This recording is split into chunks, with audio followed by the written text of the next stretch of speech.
अस्सलाम वालेकुम दोस्तों, उम्मीद है सभी लोग खैरियत होंगे। बात करेंगे फैमिली वीज़ा और एक्सप्रेस वीज़ा के बारे में।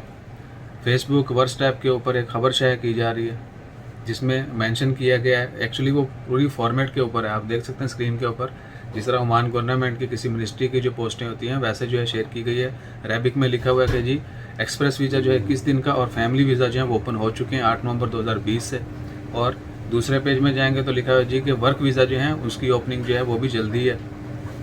आप देख सकते हैं नंबर भी दिया हुआ व्हाट्सअप का, वो जिप्ट का नंबर है, आप इन्फॉर्मेशन भी ले सकते हैं। लेकिन अभी तक ओमान गवर्नमेंट ने इस तंबाकू के बारे में कोई तस्दीक या तरदीद नहीं की कि आया ये वाकया ही सच है या फिर ऐसे ही है। इससे पहले भी बहुत सारी चीज़ें जो हैं फेसबुक के ऊपर आती रही हैं और व्हाट्सएप के ऊपर, यानी अफवाहें जो हैं वो फैलाने के लिए हमें कोई प्लेटफॉर्म नहीं चाहिए। कहीं पर भी मुँह से निकालें खलास, गाली कहती मैं मुँह काट मैं तेनों घरों कड्डा। तो अभी तक फैमिली वीज़ा या एक्सप्रेस वीज़ा, विजिट वीज़ा या वर्क वीज़ा के बारे में, किसी भी वीज़ा ओपनिंग के बारे में ओमान गवर्नमेंट ने कोई अनाउंसमेंट नहीं की।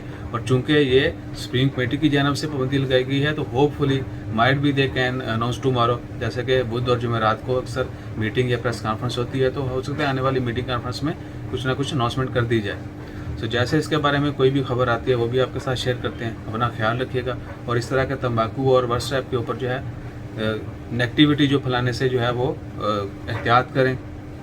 बहुत सारे दोस्तों ने मुझे भी फॉरवर्ड कर दिया ये मैसेज। एक दोस्त ने कॉल की थी तो मैंने सोचा चले हम भी इसकी तहकीक करते हैं। तहकीक की, तजदीद की, सारा कुछ करने के बाद जो है वो पता चला ये बिल्कुल बेबुनियाद खबर है, अभी तक इसके बारे में कोई अपडेट नहीं है। सो अपना ख्याल रखिएगा, दुआओं में याद रखिएगा। जज़ाकल्लाह, अल्लाह हाफिज़।